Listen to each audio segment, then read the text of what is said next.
जय श्री गणेशाय नमः. अविघ्नमस्तु.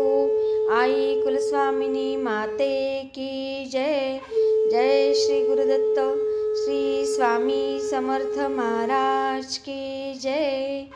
निशंक होई रे मना, निर्भय होई रे मना. प्रचंड स्वामी बळ पाठीशी, नित्य आहे रे मना, नित्य आहे रे मना. श्री स्वामी समर्थ महाराज. हॅलो. हा बोला. हा, स्वामी समर्थ ताई. श्री स्वामी समर्थ. बोला ताई. वेळ आहे का आता? नाहीतर मग उद्या करते मी वाटल्यास. काय अनुभव शेअर करायचा हो आहे का? हो हो, हा करा ना ताई. करू ना. हो हो. अजून काय एवढा वेळ झाला नाही ना? हा, नाही म्हणून. आणि मगाशी तुमचे आले पण मी काम करायला गेले, म्हणलं आता तुम्ही काही घेणार नाहीत बहुतेक, नाही म्हणून नाही, मी काय आपला बोलले हा नाही. फोन अनुभवांचा नाहीये ना? नाहीये का? नाही अच्छा. नाही, तो दुसरा नंबर आहे आपला. हा हा, मी मागे केला होता, आठवते? हो हो, पुरंदरे ताई ना? पुरंदरे. हो हो. हो हो हो. माझा आत्ताचा एक मोठा अनुभव आहे स्वामींचा. हा सांगा ना ताई. माझ्या मुलांनी तो आता इथं सुट्टीला आला, म्हणला काहीतरी करून जावं इथं, म्हणून घर बघायला लागला ब्लॉक. अच्छा. तर ते सगळं त्याच्या मित्रांनी अचानक सांगितलं की अरे आमच्या आमच्या ठिकाणी असा ब्लॉक आहे, हा. तर जागा चांगली आहे, स्वस्तात मिळतोय, तो अडलेला आहे, त्याला विकायचा आहे म्हणून. अच्छा अच्छा. मग हा म्हणला की चालेल म्हणे, बघून तर येऊयात. मला म्हणलं आई मी बघून येतो. पण तो होता मीरा रोडचा, तर मला काही मीरा रोड नको होता, आम्ही दहीसरला होतो. अच्छा. हा हा. तर तरी पण तो म्हणला जाऊ दे, आपण घेऊन तर ठेवूयात, आता आपण चाळीत आहोत, हा पण मग तो भाड्याने देऊ, मग आपण पुढे त्याचं काहीतरी इन्कम होईल, मग आपण करू काहीतरी म्हणे. बरोबर बरोबर. म्हणून मग ते सगळं करायला गेले, पेपर वर्क वगैरे झालं, आणि त्याचं जरा अडलं म्हणजे की डाऊन पेमेंट करायला पैसे नाहीत जवळ. बँकेने सँक्शन केलं 80% लोन वगैरे. हा हा हा. आणि पेपर दाखवले, बँकेने पण काही नाही हे केलं, आक्षेप घेतला. हा मग व्हेरिफिकेशन झालं आणि व्हॅल्युएशन करायला गेल्यावर हा. ते 4 दिवस मध्ये गेले. आणि अच्छा. मला वाटलं एवढं पटकन कसं होतंय, तर मी स्वामींना म्हटलं स्वामी योग्य तो निर्णय तुम्ही द्या म्हणून ना. म्हटलं बरोबर. माझा विश्वास फक्त तुमच्यावर आहे, बाकी माझ्या मुलाचा तो लहानच आहे अजून, मित्राच्या ह्याने तो करतोय म्हटलं. बरोबर. तर तो व्हॅल्युएशन करायला गेल्यानंतर तिथल्या वॉचमननी सेक्रेटरीला सांगितलं हा. की तो ब्लॉक बघायला लोक आलेत, ते घेतायत म्हणून. अच्छा. तर मग ते आले सगळे तिथले लोक, आणि त्यांनी सांगितलं हो ह्या ब्लॉकला अजिबात तुम्ही काय बघू पण नका म्हणे. तर म्हणे का, काय झालं? तर म्हणे त्याच्यावर केस चालू आहे, आणि जी जागा तुम्हाला दाखवली बाहेरची ती त्यांनी कधीच विकलेली आहे म्हणे. अय्या बघा. हो हो, इतकं. आणि गुरुवार होता त्या दिवशी. बापरे. आणि माझ्या स्वामींनी मुलाला वाचवलं. हो खूप मोठ्या संकटातनं. आणि मुलगा तिथं म्हणजे तो जाणार नव्हता व्हॅल्युएशनच्या वेळेला, हा. पण त्याला काय बुद्धी सुचली, तो म्हणला आई मी जातोच, गाडी घेतली आणि तो गेला तिकडे. अरे बापरे. आणि मग त्याला सगळं समजून सांगितलं वगैरे, म्हणजे तेव्हा तिथे वाचवलं आम्हाला. बापरे. आणि मग म्हणले की नाही ह्याला हात घालू नका, इथे अजून 2-3 आहेत ते घ्या. आणि मग ह्याला शिपवर जायला 8-10 दिवस होते. हा. मग मी म्हटलं तू अजिबात आता घाई करू नकोस, पुढच्या वेळा आल्यावर आपण बघू काय करायचं. बरोबर. हा. की आता तुझं ग्रहमान पण चांगले नाहीये, तर काहीच नाही. मित्र चांगले होते, मित्रांनी दाखवलं ते सगळं चांगलं केलं, पण त्यांनाही माहित नाही. हा. म्हणजे किती घोटाळे करतात ओनर लोक सुद्धा आपल्याला. आणि मुसलमान मुख्य म्हणजे तो. ऐगो. आणि पहिलं मुसलमान म्हटल्यावर मला असं काही म्हणजे शंका आली, नको बाबा मुसलमानांचं. परत म्हटलं जाऊ देत, आपण कशाला जातीवर नाही करा, असतात ना खूपशे चांगले पण बिचारे. चांगले पण असतात. म्हणजे खरं देवाचं वगैरे करणारे चांगलेच असतात. बरोबर बरोबर. तर मग इथं आला, मग त्यांनी तो वैतागला होता की जाऊ दे काहीच होत नाही माझ्या हातनं. आणि खरंच त्याच्या आयुष्यात इतकं झालं ना घडामोडी, जशी त्याला हे लागली 7.5, आणि जवळजवळ 21 सालापासून लागलेली होती. त्यात खूप अनुभव, त्याचा ऍक्सिडेंट हे ते सगळं त्याच्या आयुष्यात झालं. अरे आणि बापरे. आता लग्नाची वेळ, आणि तो म्हणला ब्लॉक घ्यायचा. म्हणलं अरे आता लग्न पण तुझं करायचं आपल्याला, आम्ही काय एवढे नाही आहोत पैसेवाले, त्यांच्या जीवावर सगळं चाललेलं आहे आमचं. बरोबर मी बरोबर. साधं केटरिंग करणारी, हो. मुलांना शिकवलं त्याच्यातनं मी आपलं. ऐगो. हो. आणि मग म्हणलं नको बाबा असं काही करू.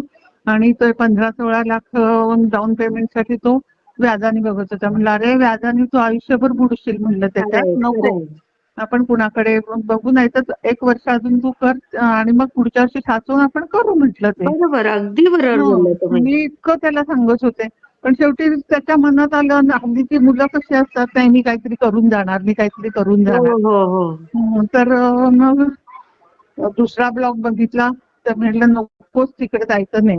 हा माझी मुलगी म्हटली मला तर मीरा रोड नकोच आहे म्हणे, हा जाऊ दे दादा म्हणे, नको आता काही करायला. हा. बरं म्हणे. मग सगळं त्याचे सँक्शन झालेले चेक पण म्हणजे हातात होते, पण मग त्यांनी जाऊन बँकेत सांगितलं की त्यांनी इंटरेस्ट कमीसाठी 7-8 बँक हिंडला. मग अरे सिटीजन बापरे. बँकेमध्ये लेडीज मॅनेजर होती, तिने त्याला सहकार्य केलं, नाही आम्ही देतो म्हणून तुला अरे वा. आणि कमी टक्क्यांनी. आ, आणि तिने हा जाणार म्हणून 8 दिवसात सगळी प्रोसिजर केली. बापरे. हो, इतकं म्हणजे कसं काय ते सगळं. तर मी हे म्हणते हो खरंच आईची स्वामींचाच कृपा प्रसाद, आहे. हा स्वामींनीच आपल्याला करतायत. हा, म्हणून रोज सारखी दिवस न रात्र स्वामींपुढे, स्वामी योग्य आहे ना, स्वामी योग्य कराल ना तुम्ही, माझ्या लेकराला अगं, फसवू नका, हा फसून देऊ नका कुठे म्हटलं. बरोबर तो बरोबर. लहान आहे हो म्हटलं अजूनही, हा, आणि मला काही मी बाहेर पडत नाही त्यामुळे मला काही जास्त माहिती नाही. हो हो तर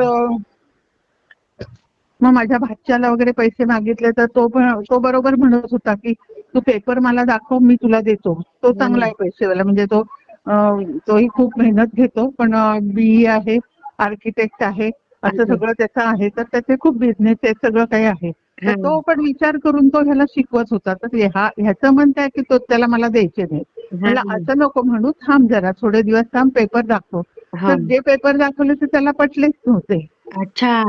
आणि मग हा काही परत बोलायला तयार नाही त्याच्याशी. हा, आणि त्यात म्हणलं माझं वाकडं नको यायला, माझ्याशी सगळे चांगले आहेत, तर बरोबर बहिणीचाच मुलगा. तर बरोबर. मग मी काही त्याला बोललेच नाही. म्हणलं हा काय करतोय बघू. मी स्वामींना म्हणायचे रोज हा, की स्वामी तुम्ही वाचवा त्याला, हो तुम्ही ह्याच्या डोक्यातलं खूळ काढा. आणि ते बरोबर. सगळं झालं. मग ते कॅन्सल केलं त्यांनी आणि ते निघायची तयारी 2 दिवसावर.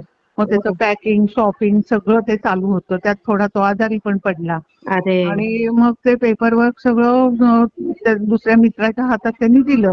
हा, तो तरी 1 लाख दिलेत त्याला, त्या बापरे. मध्यस्थ्याला, ओनरचा मध्यस्थी त्याला. हा तो हा 5 लाख मागत होता, म्हणजे तुमचं हे करून ठेवा तुम्ही. हा तर मग तो मित्र म्हणला नको, आपण 1 लाख पुढे करू. दुसऱ्या दिवशी व्हॅल्युएशनचं कळलं आणि हा. त्या माणसांनी ते खर्च केलेत. पण हो. तो मित्र म्हणतो नाही, तो देईल, तो आपल्या ओळखीचा आहे चांगला. हा. पण मला तेच आता तेवढंच एक वाटतंय की तो देईल की नाही. मी स्वामींना तेच विनवतेय आणि देईल त्याच्यासाठी. देईल. हो, आम्ही अगदी त्याच्यासाठी घोर कष्ट धरण, माझी मुलगी 51 वेळा, मी जमेल तशी करते सारखीची सेवा, बाकीच्या सेवा सगळ्या चालू आहेत. अरे आणि बापरे. त्यात गुरुचरित्र पारायण मी पहिल्यांदा केलं दत्त जयंतीला. हा हो, आणि काय अनुभव त्याचा पण हा की त्यांनी जो चेक 4 लाखाचा चेक तयार केला होता, त्याला हे झालं की द्यायचा म्हणून, हा आणि पेपर ते त्या मित्राकडे सोडले. आणि त्यांनी त्याच्या पर्सनल बँकेच्या ह्याच्यातनं ते केलं, लोनच्या ह्याच्यातनं नाहीच हे केलं. आणि मी तरी त्याला, मला का कुणास ठाऊक सारखं छातीत धडधडायचं की अरे तू चेक तरी आण ना घरी, ते मित्राजवळ कशाला ठेवले. तर ह्याला वेळ नाही. तो म्हणला त्याला सांगितलं ते फाडून टाक, काही कामाचं नाहीये म्हणून. अरे. म्हणलं अरे असं कसं करतो, ती एक आठवण तुझी, तुला डोळ्यासमोर राहील तरी ते हो म्हटलं. हो म्हणजे मी मुद्दाम त्याला इकडून तिकडून काहीतरी शिकवत होते. बरोबर. आणि ते काही केल्या येत नव्हते. मला झोप नाही रात्र रात्र. अरे. असं दचकून जागी व्हायचे. तो चेक जर कुणी घेतला तर. हो खरंय. आणि मला माहित नाही की ह्यांनी काय काय केलंय, कारण हा माझ्याशी नीट बोललाच नाही. घाई गडबड, आई ते झालंय सगळं, कॅन्सल करून टाकलं, आता पुढच्या वेळी आल्यावर बघू म्हणून. अरे. आणि मग मी खूप टेन्शन माझं. इतकं मी स्वामींचा धावा करायचे, वाचन करायचे, काय काय. आई तर ते गं. म्हणलं आता एक लग्न होतं पुण्यात, तरी मी गेले नाही, जवळचं लग्न नाही, मी पारायणच करणार. अरे. बघू म्हटलं आपल्याला काय आता हे हो मिळतंय. हो हो आणि म्हटलं पोथी मागून घेतली, अगदी मिळत नव्हती तर मागून घेतली, मला गुरुचरित्र कुणीतरी द्या म्हणून. हा. तर एकटीने दिली मला आणून. अरे वा. म्हणलं मग एवढं आपल्याकडे आलंय तर आपण का डावलून तिकडे लग्नाला जायचंय, काय ते लग्न कुणाची परत परत होतील, म्हणजे आपण कुणाच्या ह्याला जाऊन भेटू हो शकतो हो म्हणून. हो हो आणि मग मी घेतलं वाचायला. तर पहिले 2-3 दिवस मला झोप, जांभया, इतका त्रास. म्हणलं मी रडायचे, स्वामी नको ना, माझ्या हातनं होऊ द्या. मला म्हणलं आवडतं तुमची सेवा करायला, मी कंटाळत नाही अजिबात. हा. तर हो, आणि मग नंतरचे 3 दिवस इतकं छान, 4 दिवस झालं ना मस्त, अगदी व्यवस्थित झालं. आणि नंतर मग त्याचा फोन आला की आई तो मित्र आहे ना तो दुसऱ्या मित्राकडे ते पेपर आणि चेक देणार आहे. म्हणलं ठीक आहे.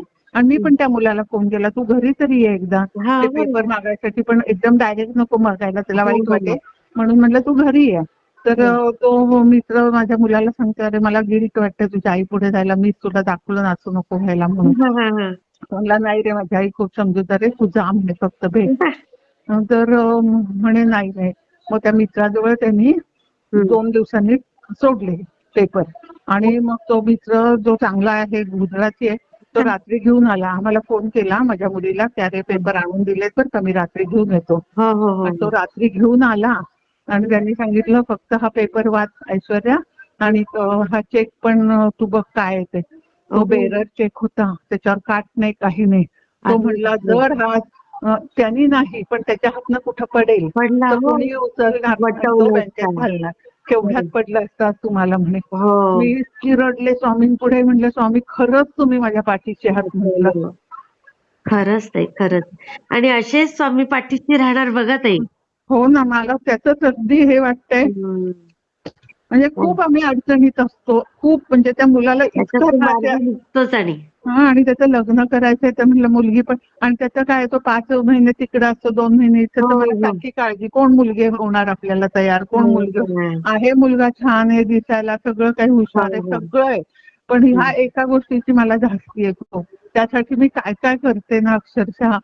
पण म्हणलं आता कधी स्वामी तुम्हाला दया येणार. पण नेहमी माझ्या गळ्यापर्यंत येते ना तेव्हाच स्वामी माझं काम म्हणजे करतात. नक्की करणार सगळं स्वामी. तुम्ही टेन्शन घेऊ नका, सेवा चालू ठेवा. आणि मग मी मुलाला सांगितलं असं असं चेकचं तुला काही कळलं का? आज मी छान झोपले म्हटलं, पण असं असं झालं. तर तो म्हणला पण त्यांनी केलं होतं व्यवस्थित, त्यामुळे त्याला भीती नव्हती. त्यांनी त्याचं अकाउंट ब्लॉक करून टाकलं होतं ओ. जायच्या वेळेला. म्हणजे हे एक छान झालं, स्वामींनी त्याला बुद्धी दिली. ते खूप छान ताई. हं. खूप म्हणजे तेच ना म्हटलं. हा, मागच्या नंतर तसे बरेच अनुभव आले, पण हा माझा मोठा म्हणून मी आता शेअर केला. मी शेअर करते ताई. हो हो. श्री स्वामी समर्थ. हा अनुभव तुम्हाला कसा वाटला ते मला कमेंटमध्ये नक्की सांगा. आणि व्हिडिओ आवडला असेल तर लाईक, शेअर आणि सबस्क्राईब करायला विसरू नका. आणि हो, तुमचेही असेच काही अनुभव असतील तर ह्या दिलेल्या नंबरवर रात्री 9 ते 10 ह्या वेळेमध्ये तुम्ही शेअर करू शकता. श्री स्वामी समर्थ. श्री स्वामी समर्थ.